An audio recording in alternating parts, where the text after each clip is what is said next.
Allora, parliamo dell'origine del fascismo, è un tema anche che ha una certa attualità, se ne parla nei quotidiani, no? E quindi però io avrei voluto, avvicino il microfono, quindi ricostruire questa vicenda, che è una vicenda complessa, perché ogni evento storico importante naturalmente è legato da una serie di cause, cioè da eventi che sono accaduti in precedenza e che a catena, eventi chiaramente che sono a volte in parte casuali e a volte legati a una particolare storia, che è la storia particolare dell'Italia in questo caso.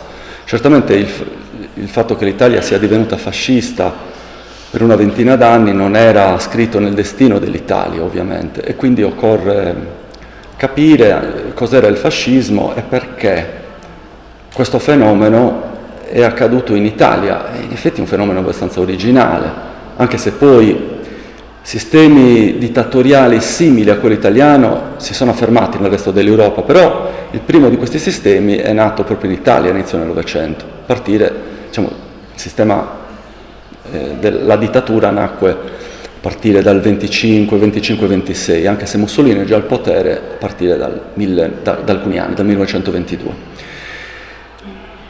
Diciamo che il fascismo è il frutto della difficoltà dell'Italia a compiere il passaggio, da una società agricola a una società di massa. La difficoltà a passare da un sistema liberale, notabilare, a un sistema democratico. Questo passaggio all'inizio del secolo stava avvenendo perché con una serie di leggi i diritti politici erano stati estesi, la partecipazione politica era molto più ampia, il diritto di voto era stato esteso. Nel 1912, per esempio, sotto il governo Giolitti c'era stato il suffragio universale maschile, si parlava anche, si dibatteva sul suffragio universale tout court, quindi anche quello femminile. È una cosa curiosa che nel primo programma del movimento fascista si prevedeva il suffragio universale, quindi maschile più femminile, quello del 1919, quindi era un tema che era stato dibattuto, che in quegli anni si dibatteva. Uno dei partiti più importanti era sicuramente favorevole al suffragio universale ed era il Partito Popolare Italiano, cioè quello che era nato nel 1919,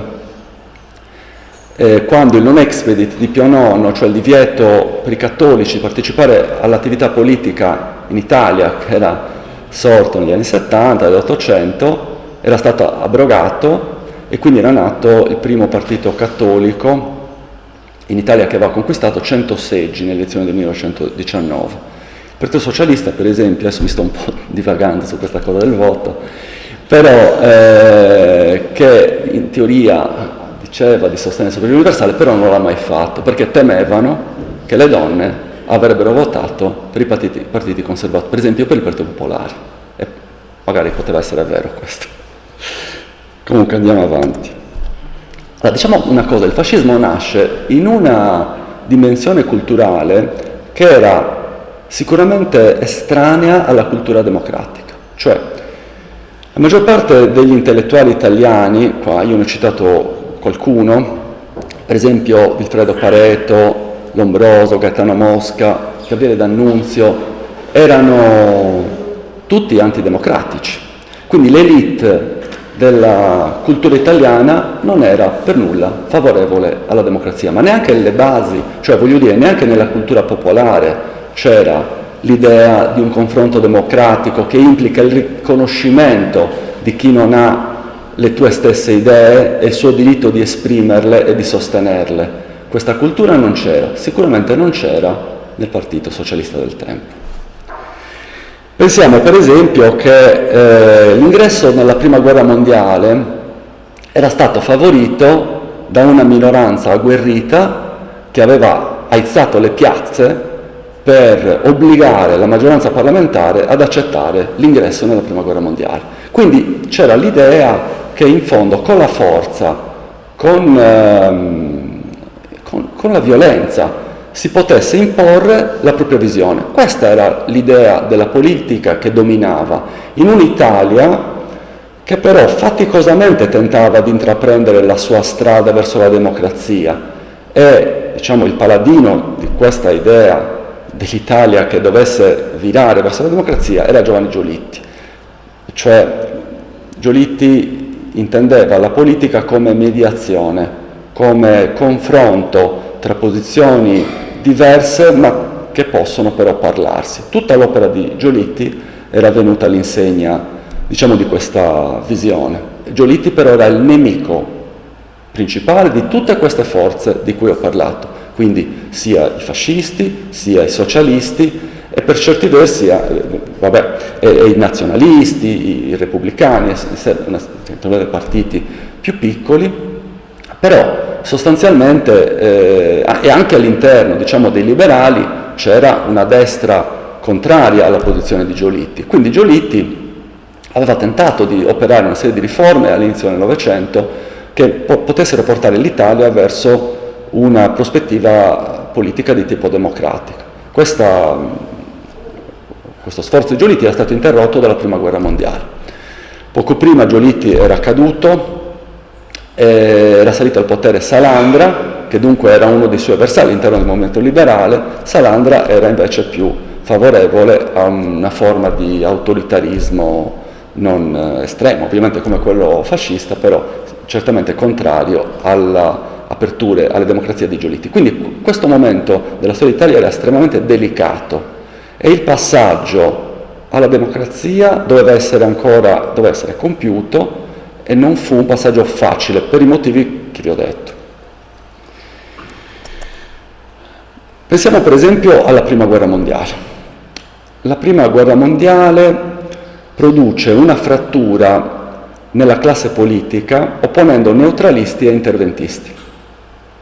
Queste due fazioni si erano confrontate all'inizio della guerra, perché quando la guerra scoppia l'Italia non aveva il dovere di partecipare, pur essendo alleata con l'Austria e con la Germania, però il trattato che legava l'Italia alla Triplice era di tipo difensivo e siccome la guerra era stata scatenata dall'Austria, che aveva dichiarato appunto la guerra alla Serbia, l'Italia stette fuori, per una serie di motivi che adesso non racconto, non solo per questo motivo, ma anche perché l'Italia non è che avesse tutti questi motivi per fare la guerra alla Francia o all'Inghilterra, poteva avere dei motivi al limite per fare la guerra all'Austria, per la questione delle terre irredente, e infatti alla fine l'Italia fece la guerra all'Austria, dichiarò nel 15 e poi nel 16 anche alla Germania.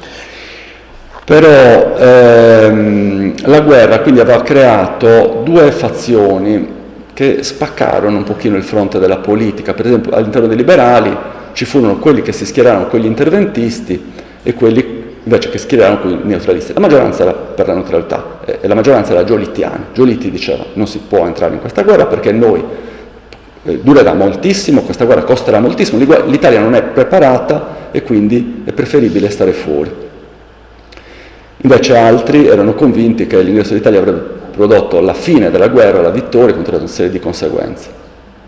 Però questa spaccatura tra neutralisti e interventisti continuò anche dopo la guerra e quindi una certa solidarietà nazionale all'interno dei gruppi politici di potere venne a mancare e quindi sorse un modo di fare politica molto violento, con contumeli, insulti, con l'idea che il fine giustifica i mezzi, insomma una frattura insanabile. Pensiamo poi, quindi il galantonismo che non era mai mancato in Italia viene meno. Capite come si sta aprendo la porta alla cultura di tipo fascista, ok? Inoltre in guerra, se ci pensiamo, non si discute, in guerra si spara e se possibile si spara per primi, non si parla col nemico, lo si uccide e se si vince sempre in gruppo. La guerra non è una buona maestra di democrazia e la guerra mondiale era durata tanto e aveva insegnato che per affermarsi bisogna usare la violenza. Questa consideriamo quanta gente aveva fatto la guerra, una percentuale altissima di maschi italiani, diciamo il 30% almeno dei maschi avevano fatto la guerra ed erano quelli che votavano. E l'esperienza della guerra sicuramente non è stata favorevole, dunque, diciamo, al raggiungimento di una cultura democratica. In questo contesto esisteva una specie di attesa messianica di un condottiero, quindi ante litteram, già sul finire dell'Ottocento c'era l'idea di rifiutare la politica della mediazione, quella di Giolitti, del dialogo, eccetera, per lasciare spazio a un uomo forte che guidasse la nazione con la sua superintelligenza, con la sua superforza, e quindi una specie di profezia che poi si sarebbe realizzata con l'arrivo di Mussolini e del fascismo. Si aspettava, capite, nell'aria una grande novità che superasse l'opprimente quotidianità dei compromessi politici tipici del giolittismo. Per dire questo avrei potuto fare molti esempi, ma ne faccio uno che è sicuramente emblematico, perché sono i versi di una poetessa socialista che si chiama Ada Negri, che aveva immaginato così l'attesa dell'uomo nuovo. Qua siamo molti anni di distanza dalla marcia su Roma dall'arrivo di Mussolini. Dice così: era possente, il volto pallido di pensiero, nobilmente si ergea con atto fiero, sul bronzeo collo da ogni fren disciolto, collo di tauro, petto di selvaggio, sguardo e parola ardita, sonante il passo come un vincitore. S'avanzò nella luce e a me disse il mio cuore: non è forse un duce? Vedete come le cose capitano se c'è un humus che può farle sorgere. Non era un'imposizione, capite, sopra quella del fascismo, sopra una nazione che invece era tendenzialmente democratica e disposta al dialogo. La nazione era anche disposta a un sistema autoritario, proprio culturalmente parlando. Mussolini, come sapete, probabilmente lo sapete, era nato, si era formato nel Partito Socialista ed era stato direttore dell'Avanti, e quindi un direttore, diciamo, massimalista, perché i socialisti erano divisi in due fazioni: i riformisti, che intendevano collaborare con i partiti borghesi e giungere, diciamo, alla giustizia sociale attraverso una serie di riforme; invece i massimalisti, che sostenevano di voler fare la rivoluzione. Mussolini era tra questi già a partire dal 1912. Nel 1914 Mussolini, allo scoppio della guerra, si dichiarò, come tutto il suo partito, neutralista, però durò poco, perché si accorse che quando la guerra scoppiò in Germania, in Inghilterra, in Francia, i partiti di sinistra e quelli socialisti avevano votato a favore della guerra. E quindi iniziò a pensare che forse la guerra poteva essere un'occasione per formare il popolo a un'eventuale rivoluzione socialista. Cioè, la rivoluzione non è che la fai a parole, la fai con la violenza, se sai usare le armi. E quindi Mussolini inizia a credere che la guerra potrebbe aprire degli spiragli per una rivoluzione. Questo, se ci pensate, sarebbe avvenuto poi in Russia, perché proprio la sconfitta nella guerra produsse la rivoluzione sovietica. Quindi Mussolini si schierò per l'interventismo, dovette uscire dal Partito Socialista, fondò un nuovo giornale che si chiama Il Popolo d'Italia, e poi alla fine della guerra però aveva un problema: che spazio politico posso avere? Io sono un ex socialista, sicuramente i liberali non mi vogliono, i popolari mi vogliono? Di sicuro no, sono un ateo, anticattolico, i socialisti mi odiano ormai. Se voglio avere uno spazio politico devo costruirmi una mia forza politica, e quindi fa nascere i fasci di combattimento che si rivolgono agli ex combattenti che erano delusi. C'era il mito della vittoria mutilata, creato da Gabriele D'Annunzio, il fatto che la gente avesse combattuto, però ha visto arricchirsi quelli che la guerra l'avevano evitata, i mutilati erano centinaia di migliaia, lo Stato non dava le pensioni, erano state promesse le terre, state promesse una serie di cose che lo Stato non è in grado di fare, anche perché la guerra ha dissanguato le casse, il debito pubblico è aumentato in modo esponenziale, E quindi la gente è scontenta, si pensa di aver vinto la guerra, ma di non aver ottenuto in fondo che un pugno di mosche. Allora Mussolini si rivolge a queste persone, però non fa a tempo, perché le sue liste vengono presentate solo a Milano e ottengono poco più di 5.000 voti, che non bastano neanche per l'elezione di Mussolini. In quell'occasione Mussolini presentò un programma che voleva far competere con i sul piano delle riforme sociali col Partito Socialista, e quindi vedete cosa proponeva. Per esempio sono proposte rivoluzionarie. Per esempio lui propone la trasformazione dell'Italia in repubblica, l'abbattimento della monarchia, lo svaticanamento dell'Italia, la tassazione proporzionale del reddito, il voto suffragio universale, le 8 ore lavorative, una legge elettorale proporzionale, come ho detto, insomma, col suffragio universale. E poi insomma una serie di... per esempio la partecipazione degli operai alla gestione delle fabbriche. E quindi era un programma estremamente rivoluzionario, che però non premia, perché chiaramente a Milano il Partito Socialista era forte e schiaccia il movimento fascista, va bene?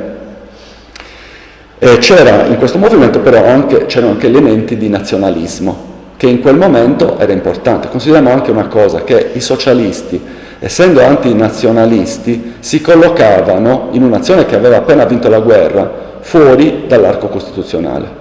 Non so se mi spiego. Cioè il fatto, per esempio, che i militari non potessero uscire nelle strade con la divisa dopo la guerra perché venivano insultati, gli si sputava in faccia, eccetera, eccetera, era un segno di atteggiamento antinazionale per il tempo, che divideva in due gli italiani e faceva percepire alla maggioranza i socialisti come un partito estremamente eversivo, anche perché nel 19 il Partito Socialista aveva virato completamente verso le posizioni massimaliste. C'era allora, poi di questo parleremo, ancora, c'era una violenza diffusa. Pietro Nenni, per esempio, ha lasciato una descrizione vivida di questo periodo che segue immediatamente la fine della Prima Guerra Mondiale. Dice: qua e là si armavano per spontaneo impulso milizie rosse, sorgevano centurie operaie, si formavano organizzazioni giovanili sul piano militare, si rastrellavano, specie nelle zone della guerra, armi e munizioni. Insomma, in molti posti, in molti paesi, il potere era effettivamente amministrato dalle Camere del Lavoro, cioè dai sindacati socialisti. E quindi, come ho detto, poi il Partito Socialista svolse una violentissima campagna antimilitarista che lo spingeva nell'isolamento, come ho detto prima. Guardate per esempio i delitti, come aumentano i delitti in questo periodo, cioè nel periodo immediatamente precedente all'avvento del fascismo al potere, cioè il 1922. Per esempio nel 1918 abbiamo 58.000 condanne per percosse e lesioni personali, nel 1922 ne abbiamo 110.000. Vediamo gli omicidi. Nel 1918 erano 938. Nel 1919 sono 1.633, nel 1920 2.661, nel 1921 2.750. Quanti sono gli omicidi oggi in Italia, secondo voi? Facciamo un paragone. 500. Di meno. All'anno, sì, all'anno. Sono diminuiti. Sono poco più di 300. Spesso i giornali dicono però è un'escalation della violenza, gli omicidi... No, ai tempi chiaramente anche molto più... Sì, però se facciamo il paragone delle donne uccise oggi e quelle di ieri, impallidirebbe il numero, capite? Rispetto oggi le donne uccise mi pare che l'ultimo anno fossero 110 o 120, su 300 erotti di omicidi contemporanei, ma ai tempi erano certamente molte di più. Però questo dà il segno di come la violenza fosse proprio un metodo con cui si affrontavano le questioni. Le questioni si affrontano in quel modo, non si discute, la guerra lo aveva insegnato. Siamo in un periodo violentissimo che si chiama il biennio rosso, 1919, e poi il biennio nero, quello che prepara, diciamo, la scalata al potere di Mussolini. Pensiamo per esempio agli attentati all'ordine pubblico, li vedete, vabbè, non ve li leggo tutti, vedete, passano dal 1919, che erano 766, a 2458 nel 1921. Capite quindi qual era la situazione? Non era una situazione molto tranquilla quella dell'Italia. Dunque, questo binomio politica-violenza però faceva parte proprio del DNA dell'Italia. Se ci pensate, l'Italia era nata attraverso un'opera di rivoluzione, quindi attraverso il terrorismo, pensiamo a Mazzini, pensiamo alle guerre di indipendenza. Cioè l'idea che comunque l'uso della forza, pensiamo alle 5 giornate di Milano, nella storia dell'Italia, le violentissime manifestazioni contro il caro viveri, a cui lo Stato rispondeva con violenza, con stragi, addirittura facendo sparare sui manifestanti dagli eserciti. Questo è avvenuto a Milano nel 1898. Per esempio, quindi, un po' prima dello scoppio della Prima Guerra Mondiale, nelle Romagna era scoppiato un moto che era sfociato in disordini violentissimi, che era durato una settimana, venne chiamata la Settimana Rossa, e che fece pensare alla possibilità di una rivoluzione in Italia. Quindi l'ondata di violenza che si abbatté in Italia subito dopo la fine della guerra, cioè tra il 19 e il 20, era sia di sinistra che di destra, ma molto più di sinistra. Perché il Partito Socialista era convinto che in Italia si potesse fare la rivoluzione, e come ha raccontato Pietro Nenni prima, il Partito Socialista era fatto di gente che teneva nascoste le armi, e perché si pensava che solo attraverso le armi, sull'esempio della Russia, si potesse fare la rivoluzione. Naturalmente, cioè i dirigenti socialisti lo dicevano espressamente: noi stiamo in Parlamento per impedirne il funzionamento, mica per discutere. Noi vogliamo la Repubblica Socialista, esattamente come è avvenuto in Russia. Ok, siamo dunque per la rivoluzione. Era possibile, secondo voi, una rivoluzione in Italia in quel momento? Come in Russia? Era impossibile. Perché? Perché le rivoluzioni non si fanno a parole. Per fare le rivoluzioni bisogna avere dalla propria parte l'esercito. E un esercito vittorioso, come quello italiano, che era assolutamente fedele al re d'Italia, non era assolutamente disponibile. Nessun generale, capite, dell'esercito italiano, così come è venuto in Russia, era disponibile a fare rivoluzioni. In Russia l'esercito si era spaccato perché la Russia aveva perso la guerra. E allora l'esercito si era dissolto, e quindi c'erano quelli che avevano iniziato a pensare: ci schieriamo coi bolscevichi. Ma in Italia non era così la situazione. Nel 1919 c'erano state le elezioni. Voi pensate, per esempio, che il Partito Socialista nelle elezioni del 1919 aveva ottenuto 1/3 dei voti, quindi aveva una maggioranza, era il partito che aveva ricevuto più voti. Ragioniamo su questo. Il Partito Popolare, il secondo partito, ha avuto circa il 20% dei consensi e 100 deputati contro i 156 del Partito Socialista. Quindi in teoria Partito Popolare e Partito Socialista, unendo i loro deputati, avrebbero potuto fare una maggioranza e sostenere un eventuale governo. Capite? Ma i socialisti volevano fare la rivoluzione e quindi non volevano fare accordi con nessuno. Quindi questa dissennatezza politica che bruciò completamente un patrimonio di voti enorme che gli italiani avevano assegnato al Partito Socialista fu distrutto.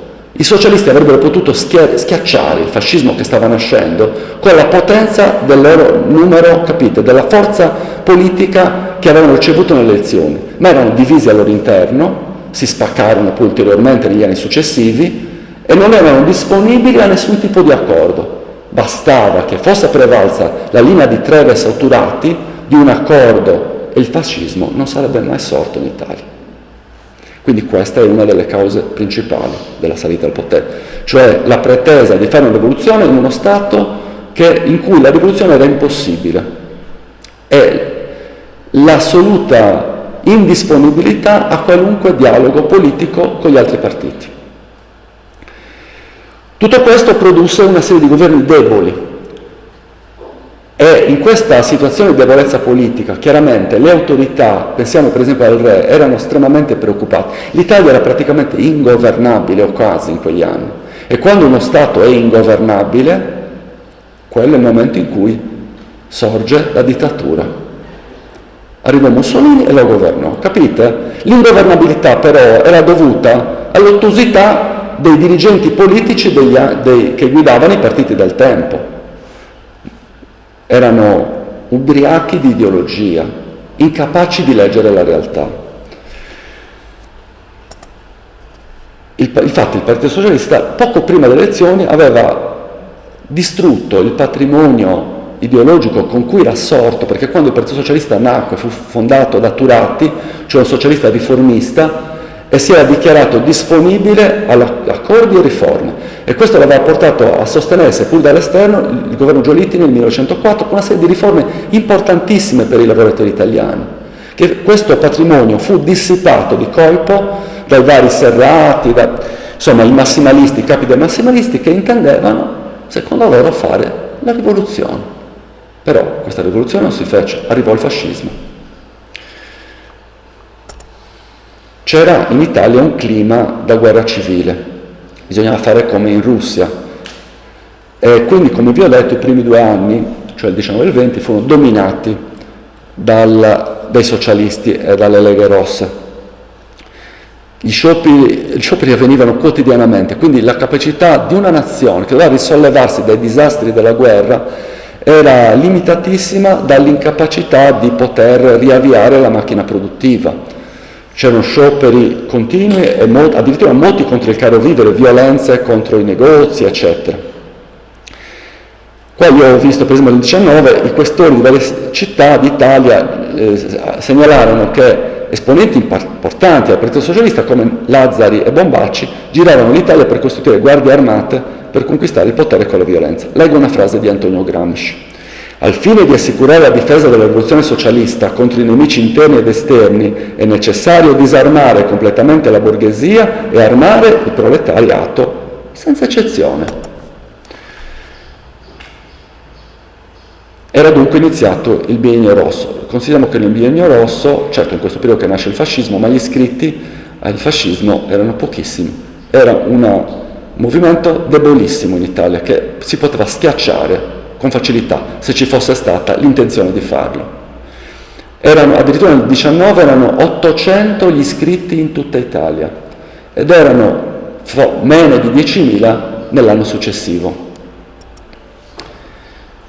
Ora voglio mettere in evidenza questo, che in tutta la cosiddetta la Valle Padana, che viveva soprattutto di agricoltura, a dominare erano ovviamente le leghe sindacali socialiste, che essendo grandissimo il numero dei braccianti, non chiesero lì la divisione di terre, ma chiedevano che questi braccianti fossero assunti, quindi pretendevano in sostanza che gli agrari, cioè i proprietari delle terre, assumessero una quantità di braccianti superiore a quello che serviva. Questo naturalmente impediva, per esempio, che si investisse in macchine agricole, da un certo punto di vista. Dobbiamo considerare la situazione. Lo stesso Angelo Tasca, uno dei più importanti fondatori del Partito Comunista, quindi un ex socialista che nel 21 passò al Partito Comunista, sostenne che lo sciopero, per avere pieno successo, doveva minacciare danni gravi ai proprietari. Cosa vuol dire danni gravi? Dobbiamo considerare che nelle campagne, perché è nelle campagne che nasce lo squadrismo, nelle campagne i proprietari erano una minoranza, la maggioranza ovviamente era costituita dai braccianti, quindi erano sempre in una situazione di pericolo quando scoppiavano gli scioperi. Cosa voleva dire uno sciopero nelle campagne? Voleva dire che non si mieteva il grano, che non si mungevano le mucche, ma qual era il danno? Qual è il danno se non si mungono le mucche? Che si perde il latte?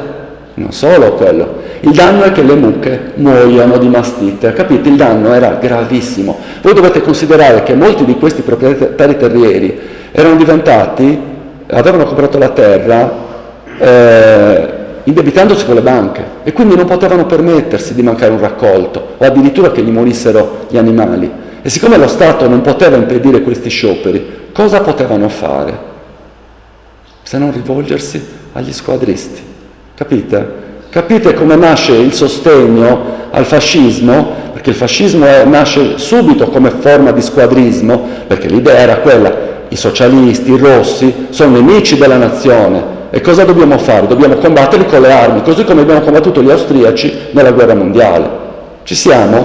Quindi gli agrari, i proprietari della terra, per non perdere tutto, chiamano gli squadristi. Ed è lì che nasce lo squadrismo, nelle campagne. Gli squadristi chi erano? Erano ex combattenti che sapevano come si combatte la guerra, sapevano usare le armi, sapevano come si vince una battaglia. I socialisti erano svantaggiati perché non sapevano quando l'attacco sarebbe arrivato. I borghesi potevano fornire, dobbiamo ricordare che ai tempi le automobili erano scarse, ma i fascisti potevano fruire di camion per trasportare decine di picchiatori, cioè gente. Questi squadristi non dobbiamo immaginarli come dei delinquenti, tutti delinquenti, c'erano sicuramente dei delinquenti, però era gente normale che pensava, che aveva fatto la guerra, aveva imparato a combattere e che pensava che la nazione fosse in pericolo. Dobbiamo capirlo questo, altrimenti non si può capire niente.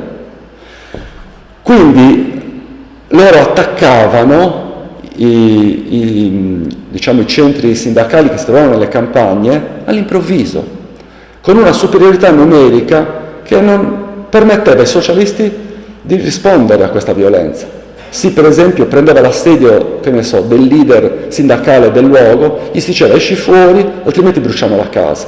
Quello usciva, gli davano un sacco di botte, gli facevano credere che l'avrebbero ucciso, gli facevano bere l'olio di ricino, lo spogliavano, facevano un nudo e così imparava la lezione. La prossima volta non avrebbe organizzato uno sciopero. Questa era la situazione. E voi direte, ma perché la polizia non interveniva? Chiediamoci questo. Perché non interveniva i carabinieri a fermare gli squadristi? Ditemelo voi. Perché? Perché? Per timore. Questa gente, anzitutto, i carabinieri potevano essere 5, gli squadristi 30, tutti armati. Primo motivo è questo. Secondo motivo, tutto sommato, ragionavano così. Ma i socialisti chi sono? Non vogliono fare la rivoluzione e se li menano un po', non fanno bene. Molti ragionano così, capite? E quindi si lascia fare. L'illegalità è sovrana. Vado alla conclusione, poi magari se volete possiamo anche aprire qualche minuto di dibattito. Dobbiamo considerare che nel 1920 il biennio rosso si concluse con l'apoteosi, l'occupazione delle fabbriche. 300 fabbriche furono occupate. Cosa vuol dire furono occupate? Che i proprietari le chiusero per opporsi alle riforme che i sindacati chiedevano, cioè fecero la serrata. La serrata è una specie di sciopero al contrario. Si chiude la fabbrica in modo tale che i lavoratori non possano lavorare e perdono il salario. È un po' autolesionista, però è un'estrema, capite, soluzione a una contrattazione che non vogliamo che vada avanti.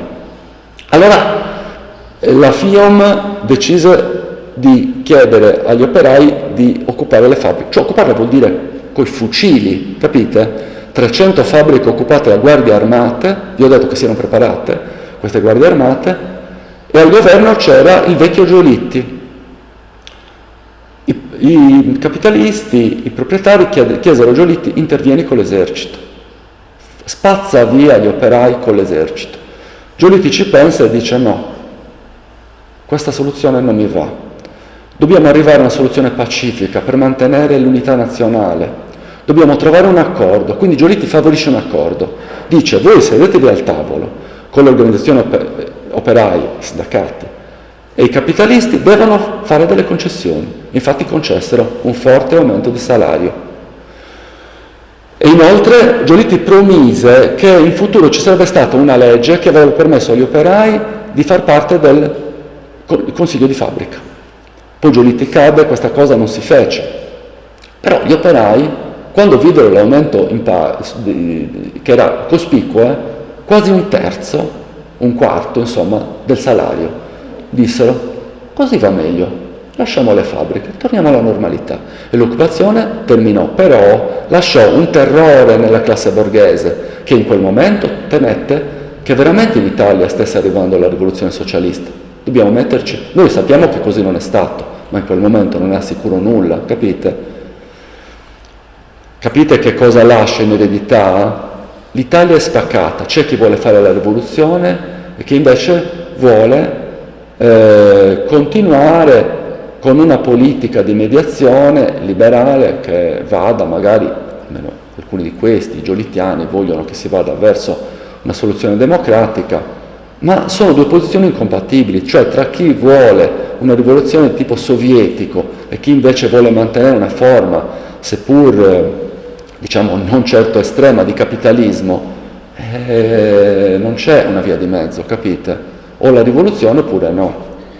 Quindi in questa situazione ci furono le elezioni del 21, a quel punto i fascisti che erano fuori dal Parlamento, però si pensò, hanno fatto queste cose, sono violenti, certo, i liberali lo riconoscevano, però pensavano anche, ma magari li possiamo usare come forza antisocialista, perché no?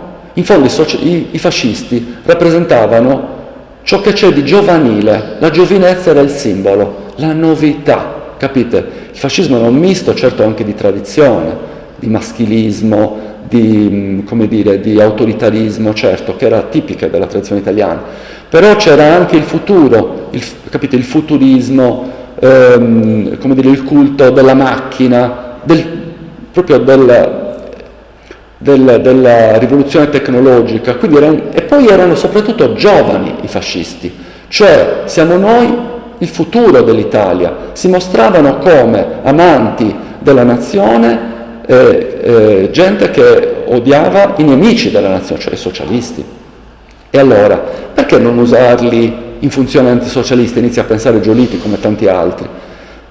Facciamoli entrare in Parlamento, una volta che saranno anche loro parte del potere, si ammansuiranno, cioè si civilizzeranno, cioè li usiamo come se fosse un animale da lavoro che poi una volta finito il lavoro lo rimettiamo nella stalla. L'idea era quella, cioè i liberali non capirono cos'era il fascismo. D'altra parte per noi è facile perché sappiamo cosa è venuto dopo, ma ai tempi chi poteva saperlo cos'era il fascismo? Nessuno. Ci siamo, e tutti sbagliarono nella valutazione. Giolitti sbagliò nel 21 perché li mise nei blocchi nazionali e i primi 35 fascisti, compreso Mussolini, furono eletti alla Camera. Ok? A quel punto questa forza che rappresentava, diciamo, l'elemento vitale dell'Italia per molti, doveva in qualche modo essere prima o poi, doveva far parte del governo. Nel 22, allora Mussolini però non dobbiamo pensare come uno che fosse interamente schierato con gli squadristi. Cioè Mussolini a un certo punto pensa che il fascismo possa salire al potere pacificando però la nazione. Cioè la violenza, lui inizia a pensare, deve finire. Perché? Perché i borghesi, i proprietari delle fabbriche comunque non è che amassero questa violenza, desideravano il ritorno alla normalità, desideravano il ritorno al periodo pre-giolittiano, quindi lui inizia a pensare. Lui aveva ragionato così, attenzione, nel 19 io ho presentato un programma rivoluzionario e mi hanno bocciato, lasciamo perdere il programma rivoluzionario, io ero antimonarchico, divento monarchico, anticattolico, apriamo ai cattolici. Cioè lui ragiona così, è impossibile, e io l'ho provato, arrivare al potere combattendo contro il potere ce l'ha. Allora proviamo a schierarci con chi il potere ce l'ha per arrivare al potere. Ci siamo? Per fare questo però lui inizia a pensare, ormai, ragiona così, i socialisti, le sedi socialiste sono distrutte, ormai noi siamo padroni del campo, perché continuare? Facciamo un patto di pacificazione, torniamo alla normalità. Quando Mussolini fece il primo governo avrebbe voluto dare un ministero anche ai socialisti. Ci siamo, come segno di pacificazione nazionale. Quindi nel 21, nell'estate, firmò il patto di pacificazione con i socialisti. Le violenze devono cessare, torniamo alla normalità. Ma i RAS, cioè i capi degli squadristi, lo smentirono. Loro non avrebbero più avuto un ruolo e quindi protestarono, minacciando di sostituirlo con qualcun altro. Quindi Mussolini fu costretto a fare un passo indietro e riuscì a ottenere però che il movimento diventasse un partito, cioè uno strumento che lui poteva controllare meglio. Quindi nel 21 il movimento, dopo le elezioni però, divenne partito, Mussolini lo può controllare meglio. Nel 22 lui deve giocare le carte per salire al potere. Ora, chiaramente ve l'ho detto, no? Il nuovo programma era di tipo, abbandona tutte le istanze di tipo socialista e si schiera, diciamo, su un piano conservatore, nazionalista, reazionario, in modo tale da suscitare le simpatie della destra storica e di una parte cospicua della borghesia. Dobbiamo ricordare che senza il sostegno dei capitalisti è difficile vincere le elezioni, senza fondi, capite? E quindi Mussolini ne aveva bisogno. Nel 22, fallito il patto di pacificazione, i socialisti nell'estate del 22 organizzarono un grande sciopero legalitario. I borghesi temettero una ripresa della situazione che c'era stata nel 20 con l'occupazione delle fabbriche. Questa volta però lo sciopero fallì, sia perché i socialisti in parte minacciavano gli scioperanti e in parte si sostituirono addirittura agli operai in sciopero, per esempio iniziarono a guidare i bus, a fare lavori di ogni tipo. Questo diede del fascismo un'idea diversa, capite? Si diceva sì, sono violenti, però in fondo vedete come si sanno sacrificare per la nazione. Questo serviva per una propaganda vincente che poteva permettere a Mussolini di salire al potere. Quindi lui iniziò, questa storia ovviamente non la posso raccontare, però una serie di trame complessissime per giungere al potere. Un'idea che veniva da D'Annunzio era quella della marcia su Roma, cioè marciare su Roma con migliaia di fascisti armati e costringere il re a togliere il potere a Facta, che era un giolitiano, il capo del governo del tempo, e darlo a Mussolini. Questa cosa Mussolini non credeva. È lui, quando fu proposta, non disse mai sì. Alla fine diede retta, però dobbiamo considerare che la marcia su Roma è una rivoluzione da operetta, nel senso che il re, la regina madre che era fascista, simpatizzante dei fascisti, il duca d'Aosta che era fascista, molti capi dell'esercito che erano fascisti sapevano della marcia su Roma e dissero: ma sì, che cosa sarà la marcia su Roma? È giusto una manifestazione. Dobbiamo ricordare che i fascisti armati, a parte che ebbero difficoltà ad arrivare a Roma perché comunque le ferrovie furono interrotte, arrivarono a fatica, e se il re avesse voluto, come Facta aveva chiesto, firmare lo stato d'assedio, Facta, il capo del governo, avrebbe potuto usare l'esercito per spazzare via i fascisti con un soffio. Li avrebbe spazzati via, capite? Chiaramente i fascisti non erano assolutamente, questo lo sapeva Mussolini, infatti Mussolini non viene a Roma, se n'è stato a Milano, lui dice: io sto qua perché devo dirigere il giornale. Se le cose fossero state andate male, la Svizzera da Milano è vicina, li avrebbero arrestati tutti i capi fascisti. Una testa calda come Italo Balbo invece pensava che questa cosa si potesse fare, ma anche il generale De Bono o Michele Bianchi, insomma i quadruveri dei vecchi che guidavano la marcia su Roma, a parte Balbo forse un pochino, sapevano che l'esercito italiano era ben più attrezzato di 10.000 fascisti che non possedevano neanche un fucile a testa, capite? Con quale forza avrebbero potuto opporsi se il re avesse ordinato? Cioè la marcia su Roma si fa perché si sa che il re non avrebbe fatto sparare sui fascisti. Perché non avrebbe? Perché lui ha consultato l'esercito, ha chiesto a Diaz, il generale vincitore della guerra: ma insomma, se io faccio sparare sui fascisti, l'esercito sarà con me? E Diaz gli risponde: ma certo, l'esercito è sempre col re, però meglio non metterlo alla prova. Una risposta sibillina, capite, ambigua. Mussolini sapeva che molti generali erano schierati con Mussolini, ok? E l'idea, il duca d'Aosta, suo cugino, era fascista. E se l'esercito si fosse diviso, da una parte col duca d'Aosta e una parte con Vittorio Emanuele, ci sarebbe stata una guerra civile. Il re la voleva? No. E se lui avesse fatto sparare sui fascisti, sarebbe stata governabile l'Italia dopo? No, i problemi sarebbero rimasti uguali come prima. L'Italia sarebbe rimasta ingovernabile, quei socialisti che volevano la rivoluzione. Quindi Quando Facta gli propone di firmare lo stato d'assedio, lui dice non se ne parla neanche. Fa telefonare Mussolini e gli dice vieni a Roma perché Facta intanto in questa situazione dà le dimissioni, io ti do l'incarico per formare un nuovo governo. E Mussolini dice mandatemi però un telegramma, lo voglio ufficiale, e il telegramma arriva. E quindi lui arriva in vagone letto il giorno dopo, lo vediamo a Roma, ma non ha partecipato alla marcia su Roma. Arriva quando tutto era deciso. A quel punto Mussolini prende l'incarico, lui aveva già fatto una serie di consultazioni, aveva visto Salandra, l'unico di cui aveva paura era Giolitti. Mussolini aveva detto, se danno l'incarico a Giolitti, quello, come ha fatto sparare su D'Annunzio, fa sparare su di noi. Quindi Giolitti, con una scusa, non venne neanche chiamato a Roma. Gli si disse, è meglio che lei non venga a Roma, perché ci sono problemi con le ferrovie. Giolitti capì e disse, sì, non vengo. L'idea era o dare il potere a Salandra o darlo a Mussolini, ma a quel punto Mussolini voleva tutto. Voleva essere lui il capo del governo, si accontenta di pochi posti, 3 ministri su 12 fascisti, gli altri li dà a quelli che li vogliono, i socialisti glielo propone e non lo vogliono.